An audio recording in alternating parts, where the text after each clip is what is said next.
Revelation 6. Let's look down at verse number 5. When he had opened the third seal, I heard the third beast say, "Come and see." And I beheld, and lo, a black horse. And he that sat on him had a pair of balances in his hand. And I heard a voice in the midst of the four beasts say, "A measure of wheat for a penny, and 3 measures of barley for a penny.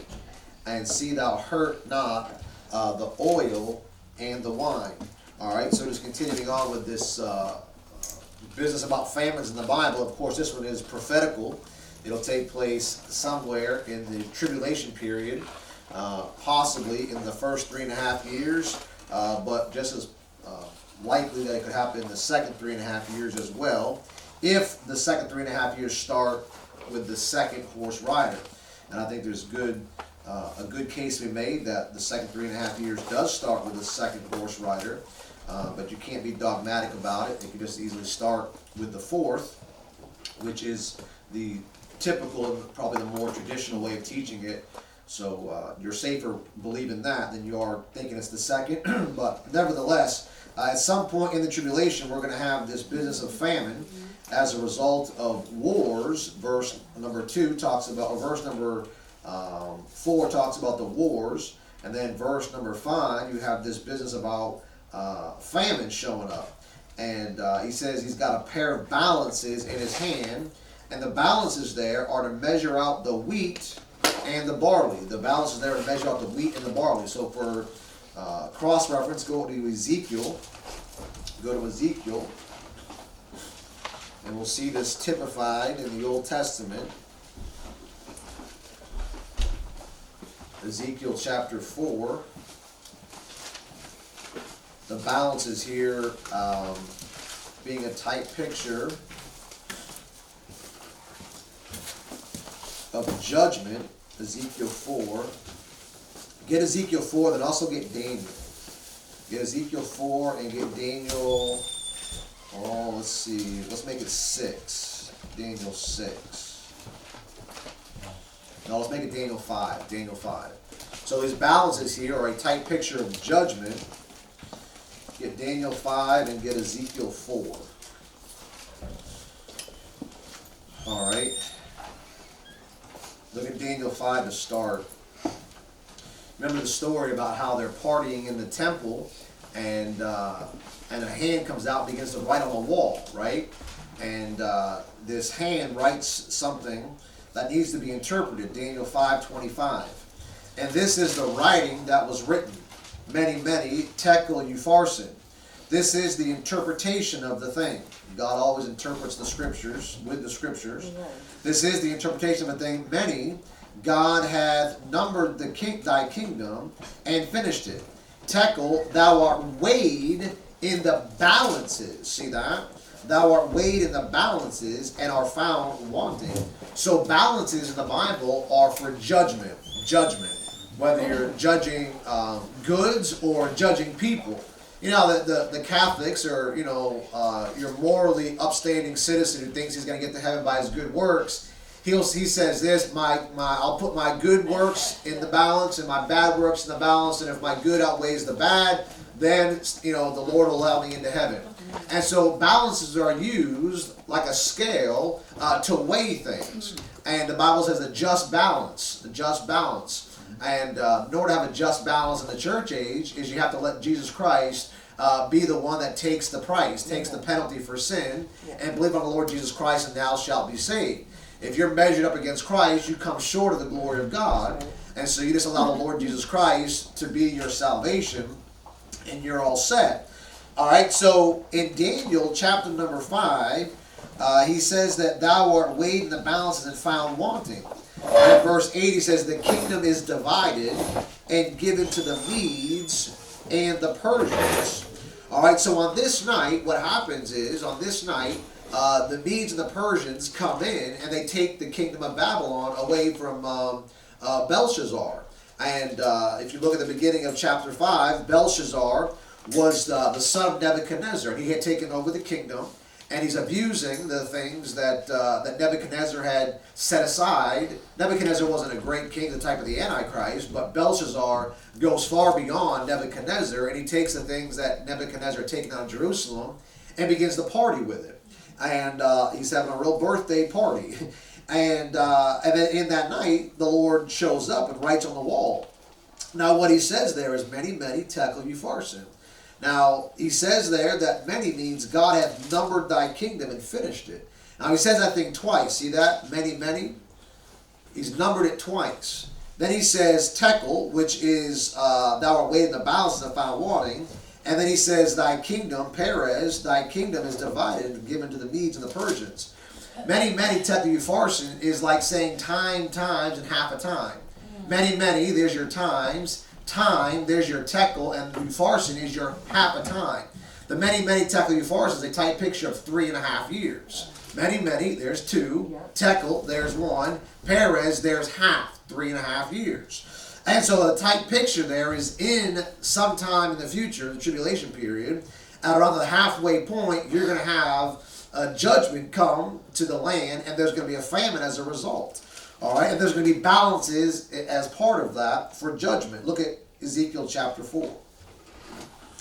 Ezekiel 4. Remember, if you think about the tribulation like a balance, right? There's 2 sides to a balance, right? There's 2 sides. There are 2 sides to a weight. There's balances on each side.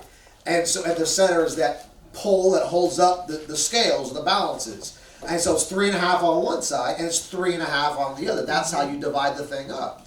And so right in the middle of the week is when everything really begins to shift and change. It goes from a time of peace and safety, it was getting along, to all of a sudden chaos breaks out, okay?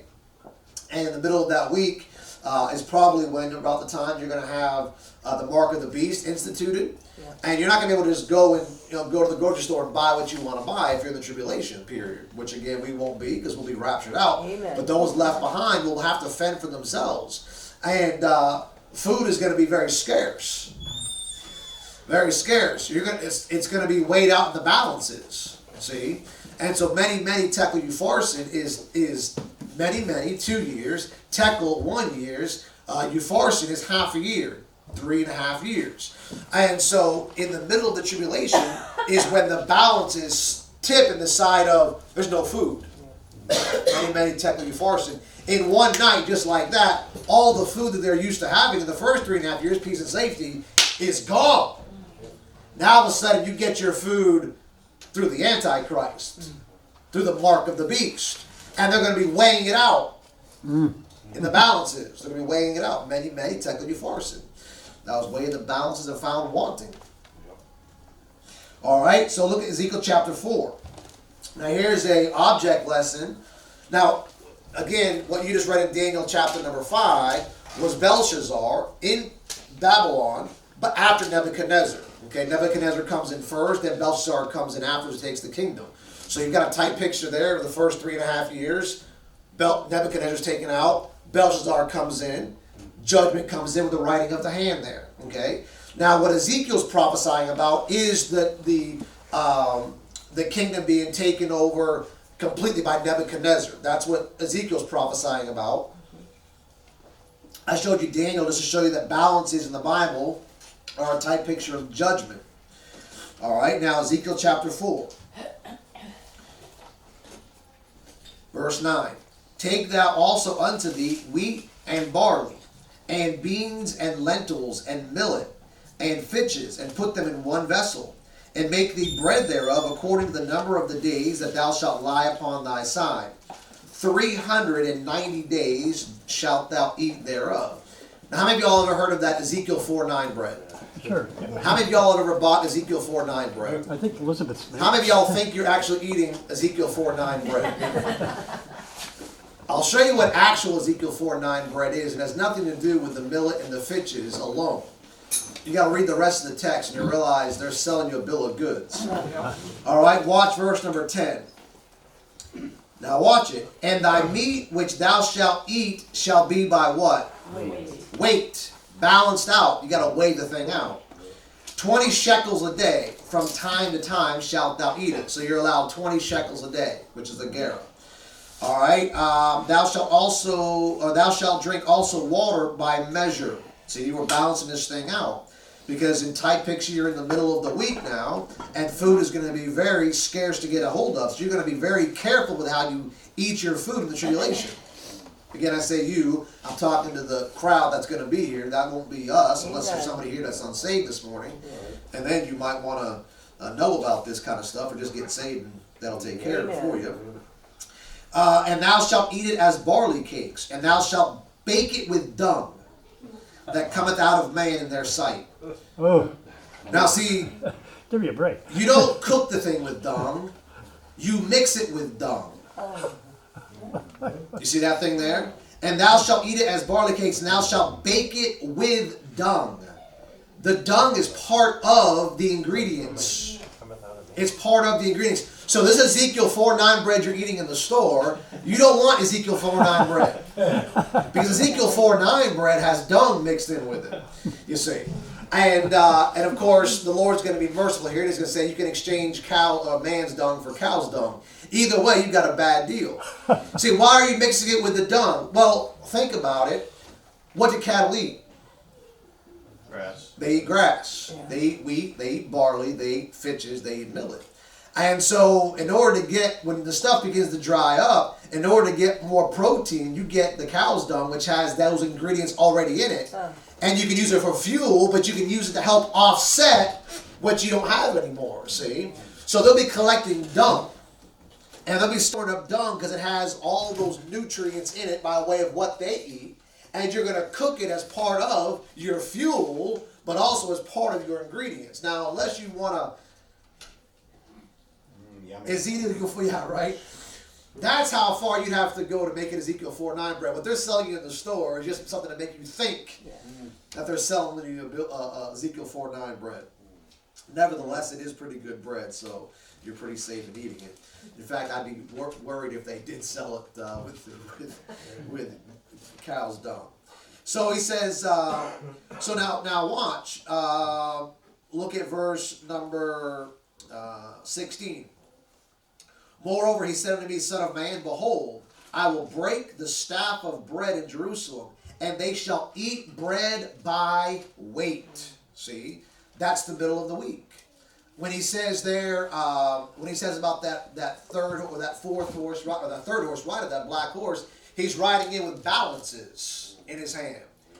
3 measures of barley for a penny, a measure of wheat for a penny. What are they doing? They're measuring out the bread. They're measuring out the ingredients to make bread.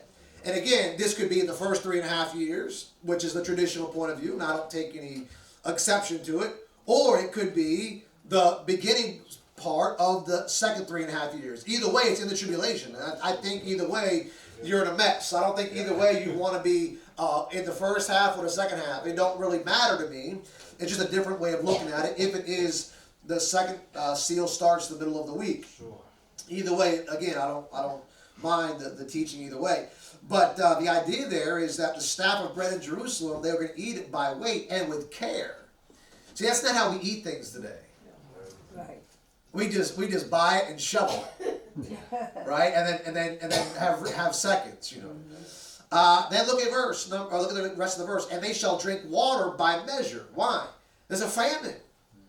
And so Ezekiel's prophesying a famine that's going to come to Babylon, and it did. We saw that. We already saw that, how Babylon, when they went into captivity or they were under siege, was the 10th famine or the 11th famine. We already saw that. So we know historically it's been fulfilled, but it goes far beyond 590 BC. It goes all the way out into about 23, 24, 25, 26, 27, somewhere down the road, and then within the next probably 30 years, they're going to be right back to where they were in 590 BC.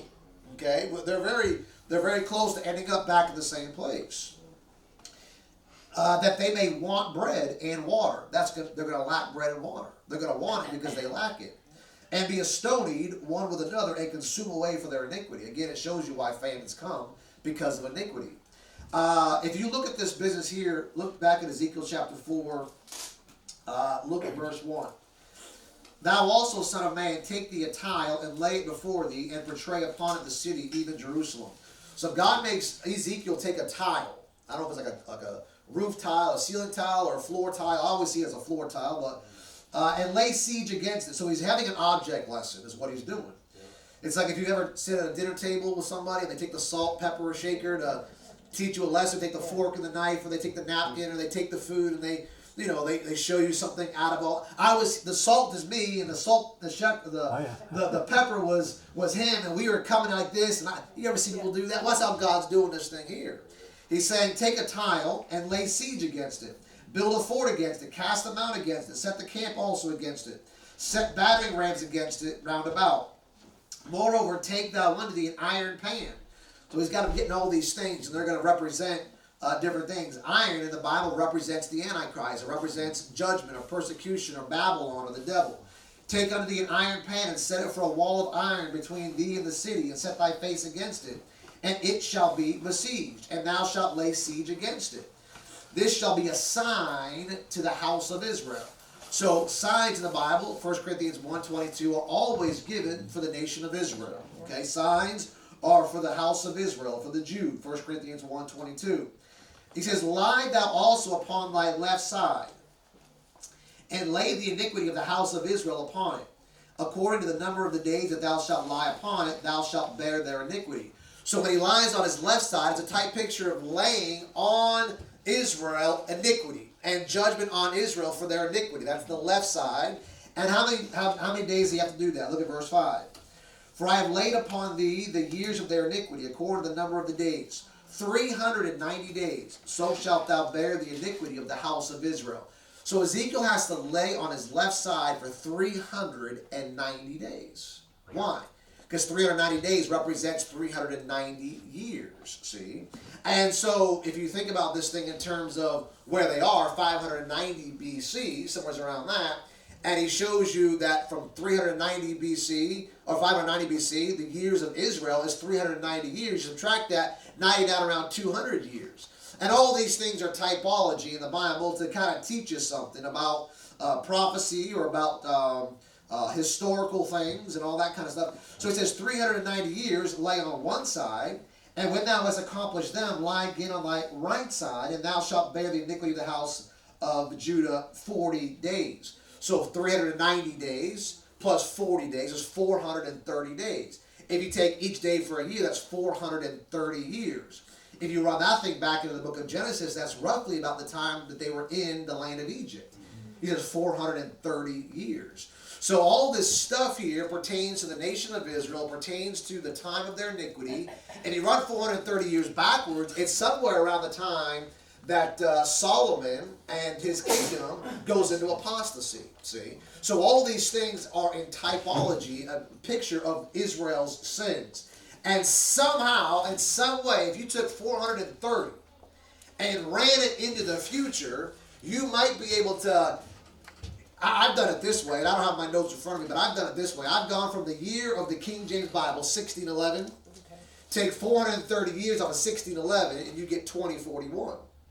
And so I've always dated the tribulation around 2041, because that really coincidentally lines up nicely with 1941.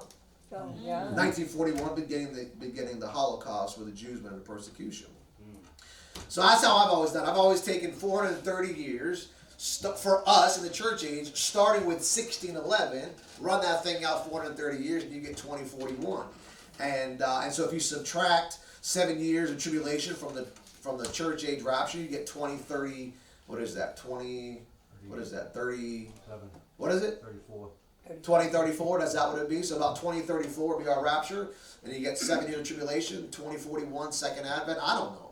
That's just how I like to run the thing. It's kind of fun to do that. But the 430 is very significant, very significant. If you run 400 and 430 in the Bible, you'll be amazed at what you get. Run that thing into Galatians even. There's something there in Galatians as well pertaining to that number 400.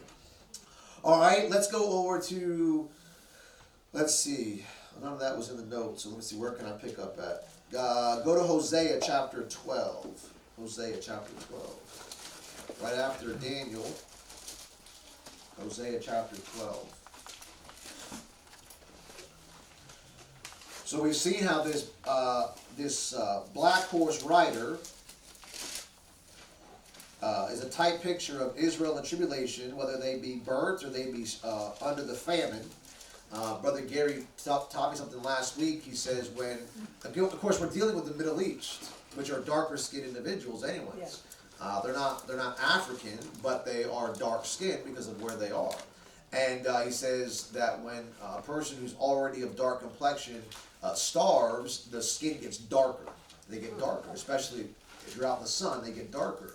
And so if you think about the nation of Israel already having a ruddy complexion or a darker skin complexion, as they begin to starve and as they begin to maybe burn even by way of the sun, being out there wandering in the wilderness, their skin, their pigment begins to become darker and darker. So when we say black here, it represents not necessarily white people in America turning black, because I think you said, what did you say about the whites would turn... White people, excuse me, white people have melanin. Yeah.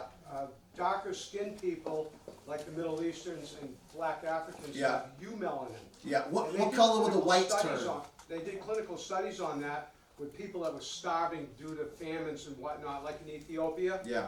Of thousands of people, and the black people went even really black Yeah. as they starved. And the whites turn what color? Orange and red. Yeah. So obviously when we say black, it represents famine, but it doesn't mean that if you're a European, and if you're over here in America, if there's famine in the land, because it's over the face of the whole earth, that means that whites will all of a sudden be turning into black. That's not the way it's going to be. If it follows science, it would turn of that pigment. But dealing with where we're dealing with, where God's primarily focusing his attention on, you can see why black would be the right color to use because of the people he's dealing with, and as a result of what famine does to the pigmentation of the body. All right, so Hosea chapter number 12. And now again, in the second 3.5 years, you have to go to the Antichrist or to the son of perdition at that time to get your food. And you got to have your mark in order to get your food. And it's probably going to be weighed in the balances. And if you've got your mark, you get the appropriate amount of food given to you. Now look what Hosea chapter 12 verse 7 says, speaking of the Antichrist. He is a merchant. The balances of deceit are in his hand. He loveth to oppress. And so when you read about Babylon there in Revelation 18, I think it calls her the merchant city, or she's likened to a merchant city. They're buying and selling and trading and all that kind of stuff. And then when Babylon's destroyed in Revelation 18, before the second advent, they begin to lament. And they say, how could this city that did all these great things, and we were trading in souls and spices and goods and wares and tears, how has it become desolate? Babylon, whatever Babylon is, whether it be a revived Roman Empire, whether it be a spiritual kingdom, a literal physical kingdom, whether it be a hovering kingdom or a kingdom that is established on earth, whether it be in Iraq or in Jerusalem or on the Mediterranean Sea or on Tyre and Sidon or down in the southern Sinai Peninsula, whatever Babylon is, the idea there is that the one who rules it, the one who runs it, the king, like Nebuchadnezzar or Belshazzar, will be the son of perdition. And he's a merchantman. In fact, the Bible talks one place about his traffic. Right. I think it's Ezekiel 28 or 29. Somewhere in there he talks about by thy traffic. I got to see that now. I think it's Ezekiel 28 or 29. It may not be. Yeah, there it is. It says in Ezekiel 28 verse 5, it says, by thy great wisdom and by thy traffic thou hast increased thy riches, and thy heart is lifted up because of thy riches. The devil loves traffic. Yeah. And noise. You don't want to live in New York City or Boston with a lot of traffic. No, that's the devil's place, man. You want to stay where there is no, only go down there when you have to. Because what are those major trafficy cities? What is New York?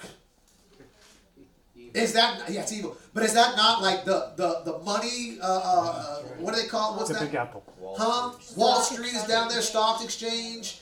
That's where the money, that's the financial district of the world. A Chicago, a New York, places like that. France, Paris, Washington D.C. Hello.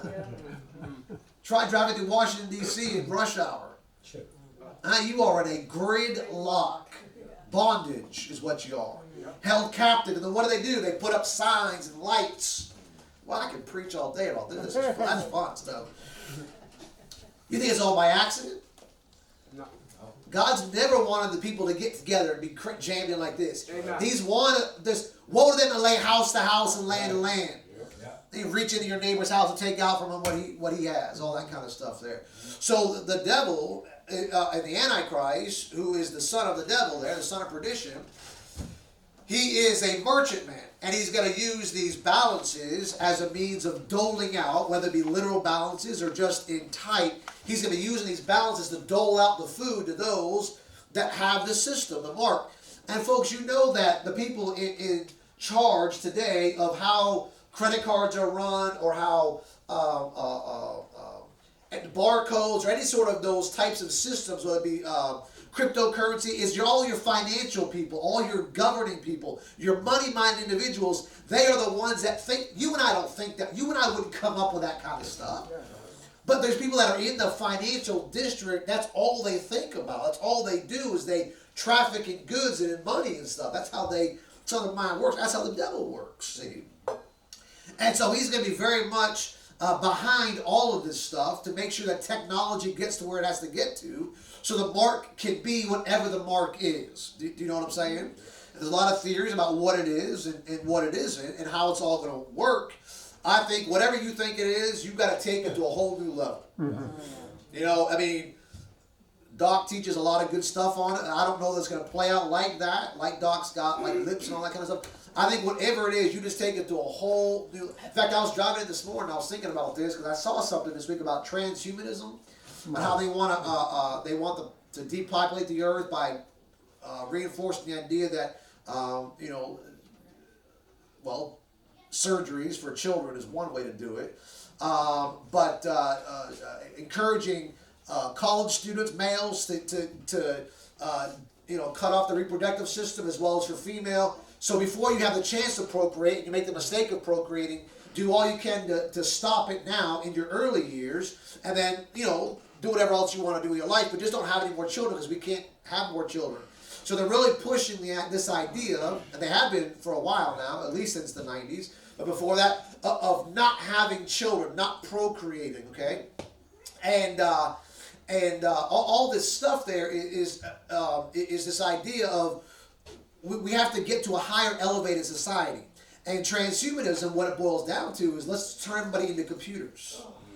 And they're trying to get to the idea where you can take the soul of the being and put it into a computer. So I can take Todd's soul out of Todd and put him and make him eternal by putting him into a computer. And you'll have a slick hard drive, buddy. Nothing there. And I started thinking about it driving in this morning. Now, I think something like that is futuristic and is possible by means of the mark of the beast and whatever that stuff turns into. The Bible says that they're going to give the mind of the beast for 1 hour. Like somehow they all communicate with the beast, some sort of supercomputer, okay? And I started thinking about that driving in this morning. And I don't know why, but the thought hit me. That's what our society is now. Mm-hmm. Yeah. Twitter, Facebook, Instagram, Snapchat, WhatsApp, Facebook Messenger. We are all used to communicating through a computer, through a device. Nobody talks face to face anymore. Through your cell phones, through your computer. Nobody talks face to face anymore. Nobody picks up a phone anymore and calls necessarily. It's all done through computers. So you have digitalized, you have computerized your entire life. All of your thoughts, all of your desires, all of your hopes, all of your dreams, all of your prayer requests, all of your praises aren't expressed anymore by word or by physical presence. You watch it. We don't need church. We'll just go watch it. It's transhumanism. You have put yourself into a virtual world, into a computer world. It's not real. That's not real. Whatever is there in that sphere, that is not reality. That is what you want people to think is reality. What you want people to think of you. All of the virtue signaling, they call it. That's not real. It's just signaling. There's no virtue in it at all, see? And that's what transhumanism is. And we think we're technologically advanced. We think we're communicating so much better. No, we're not. Yeah, amen. We are so much dumber, so much stupider, so much more ignorant, so much more vulnerable. Amen. Taking the human out of it. FTX and all that kind of stuff, and all these ways to steal from people without even having to put on a mask and walk in. You don't have to do that anymore. It's all done through computers, and that's how. And you know who's getting rich off of that? The devil. He says he is a merchant, the balance of deceit, saying he loveth to oppress. All that stuff is an oppression. Because all you think about, the moment you put it out there, how many clicks, how many likes, who's seen it, who's commented on it, who doesn't like it. It's unbelievable. That's how it's the social dilemma is what one person called it. This is exactly how the devil operates. He operates through computers, he operates through technology, and your mind is pumped full of that stuff all day long, that by the time we get to church, there's no room for preaching. There's no room for it, because you're dealing with a human. And other humans. And all the time you're so devoid of human contact and relationships and people and dealing with the realities, the harsh realities of life. So when you get to here, you're like, I gotta leave, I can't stay. Now see, that's how the thing goes. Because nobody wants to deal with this kind of stuff. And that's right in the devil's wheelhouse, in his playbook. And he don't care about you. He don't care, what you look like on Facebook, as long as you make everybody else think you look a certain way. It's deceitful. It's pride. It's vanity. And the devil traffics in it. Amen. He traffics in it. Let me see. Let's go over to, where am I? None of this stuff is in the notes. Let's go over to Micah chapter 6. Let me get through this, and I saw hands go up. Let me get through this and hold your thought. Write it down if you have to. I've already taken myself in 6 different directions here. Micah chapter number 6.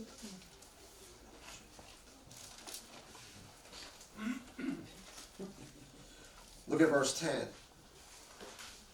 Now again, all this stuff is prophetical, it's in type, it plays out in the future in some measure, in some way. Micah chapter 6 verse 10. Are there yet the treasures of wickedness in the house of the wicked, and the scant measure that is abominable? So we deal with measure here, wickedness, treasures. Shall I count them pure with the wicked balances, and with the bag of deceitful weights? For the rich men thereof are full of violence, and the inhabitants thereof have spoken lies, and their tongue is deceitful in their mouth. Amen. Now, a lot of good preaching on that. I'm going to try to just leave that alone and just stick to the text for the future. In the future tribulation, when you read the book of James, a lot of good preaching in James. A lot of good practical wisdom in James. A lot of good church age wisdom and practical church age information in James, and even doctrinal stuff for the church age in James. But you have to understand, James primarily doctrinally is written to the 12 tribes scattered abroad. So primarily the book of James is written to the 12 tribes in the tribulation who are scattered. And so what do you get in the book of James? You get a lot about the rich and the poor. The rich and the poor. And that's because in the tribulation, the ones who are rich and increase with goods, Revelation chapter 3, rich and increase with goods, are those, like you're reading about here. They are connected to the devil. They are the ones who have taken the mark of the beast. They're not going to suffer loss. They're used to being rich, and they don't want that to change whatsoever. And so what you're dealing with here, when he says the rich men thereof are full of violence, because the rich are rich because they have already got the mark of the beast, and they're working on behalf of the devil. And their job is to go out and get other people to take the mark, and if they don't, to turn them in, to report them, or to persecute them, arrest them, or persecute them, or to kill them on the spot. So the ones who don't have the mark in the Bible are called poor. The ones who do have the mark in the Bible are called rich. And that's why in the book of James, you're dealing with the rich there, and God looks like he's condemning the rich. He's not saying to the church age individual, you can't go and make a living. You can't get a job and be a multimillionaire and tithe faithfully. He's not saying it's a bad thing for you as a Christian to have money, to be rich in the eyes of the world. Doctrinally speaking, there, a rich person in the book of James that God is dealing with is a person in the tribulation, like the book of Micah here, who has taken the mark of the beast and are persecuting those who haven't taken the mark of the beast. And the greatest type of that is Luke chapter 16, where the rich man went to hell and the beggar, Lazarus, went to heaven. What was Lazarus?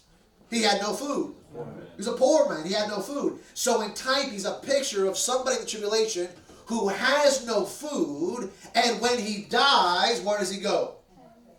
Where does he go? Where does the poor man go? Where does the poor man go? Where? He goes to Abraham's bosom. Why? Because in the tribulation, no martyr there, no poor man there dies and goes up into heaven. He goes into the heart of the earth, Abraham's bosom. Because Lazarus is a type picture of the poor man, and the poor man goes down Abraham's bosom, waiting to be taken out. Those in the tribulation says the souls of them are under the altar, the fifth seal. We haven't gotten to Revelation 6.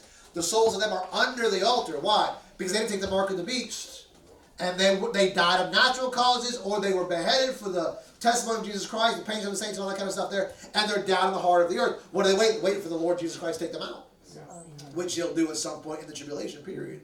All typology there. It's not saying if you're he says in one place, it's hard for a rich man to enter in. Yeah. Why? Because in the tribulation, if you're rich, you're going to want to stay rich. And the only way to do that is take the mark. And the poor man, he's got to go through the eye of a needle and all that kind of stuff. The poor man, he's already poor. He's used to living on rations. He's used to eating out of the dumpster. See? He ain't used to living in mansions and palaces. So an unsaved beggar in the tribulation, an unsaved poor man, homeless man, that nobody thought to give the gospel, and he goes into the tribulation, he might actually make it out. You ever think about that kind of stuff there? It can't be everybody from the church that's left behind goes into hell. There'll be nobody, and the Bible says multitudes are there. That says the souls that are under the altar, there are martyred saints in the tribulation. Well, how did they get there? They were leftovers from the church age. They can't all be born into the tribulation, and they wouldn't be old enough if they were born in the tribulation. They wouldn't be. They don't be 7 years old. You tell me that all the martyrs under the altar are 7 years old? It don't hold water. So there are people from the church age that are leftovers going into the tribulation, and they only get saved by grace through faith in the church age.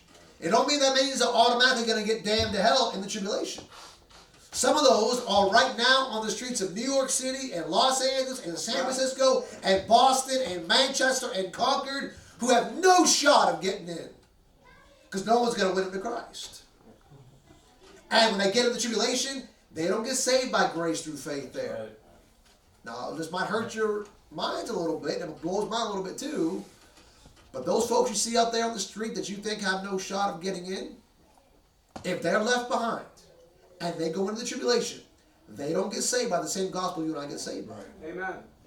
They get saved by enduring to the end. Works. Faith and works. Which means that if he still don't mind being a beggar like he's been for the last 30 years of his life, he goes into the tribulation, all he's got to do is just keep doing what he's doing. Yeah. And he gets in. Ain't that wild? Because things change from one dispensation to the next. Get him a gospel tract. Don't worry about that. Get him a gospel tract. Try to get them in now. But if they don't get saved, it don't mean you won't necessarily see them at your marriage supper feast. Or in the millennium, God's clothing them.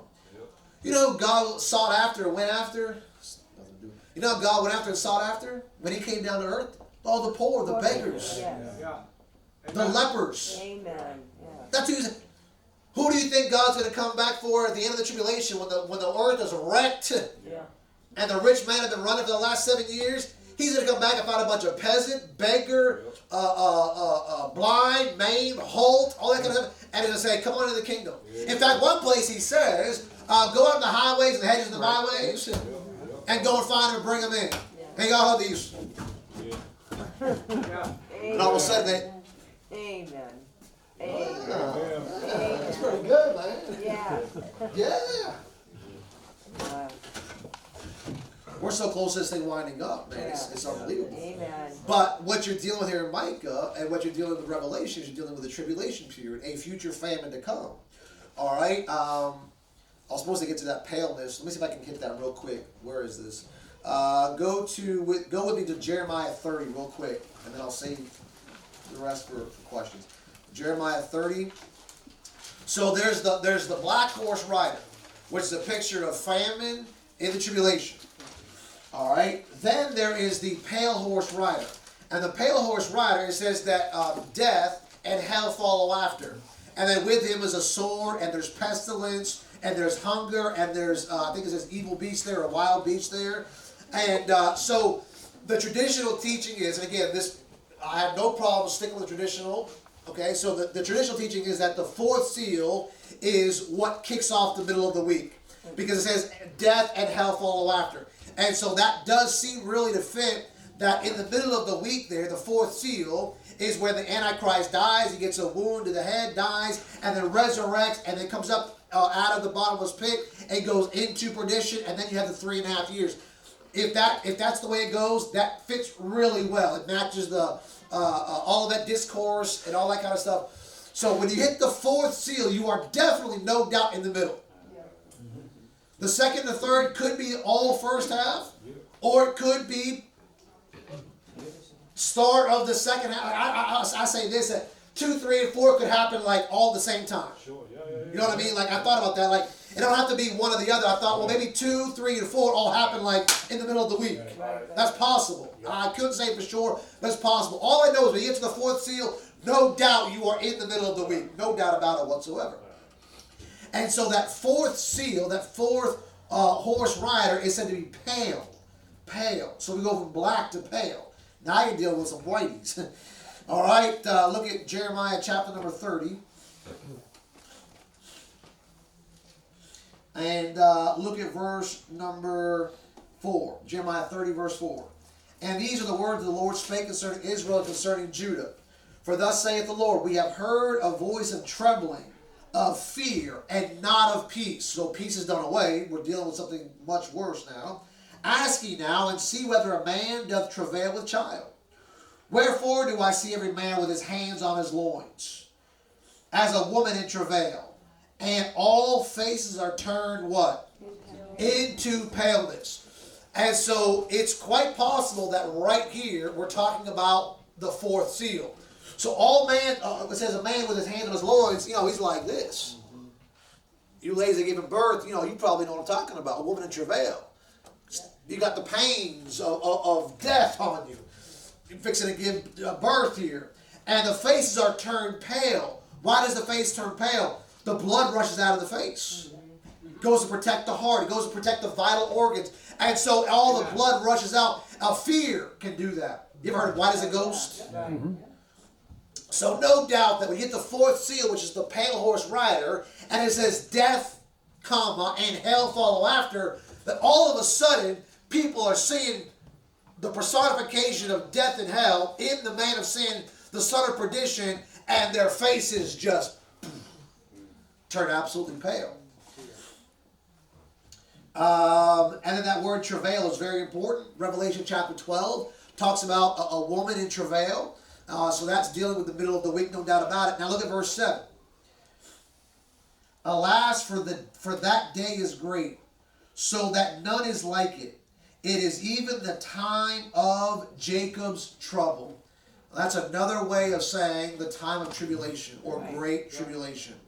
The time of Jacob's trouble is when the Antichrist turns on the Jew and goes after him specifically to hunt them down and to kill them by breaking the peace treaty in the middle of the week. So no doubt about it that pale and paleness and Jacob's trouble and the middle of the week all fit nicely together.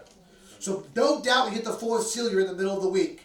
And all of a sudden the Jew is what? What's going on with his face? It's turning pale. It's, uh-oh, we've made a big mistake. We have made an agreement, a peace treaty, a contract, a covenant with death, with hell. And his face turns white, and then you're going to have 3.5 years. See the semicolon there? That represents a gap, a space of time for 3.5 years. Semicolon, but he shall be saved out of it.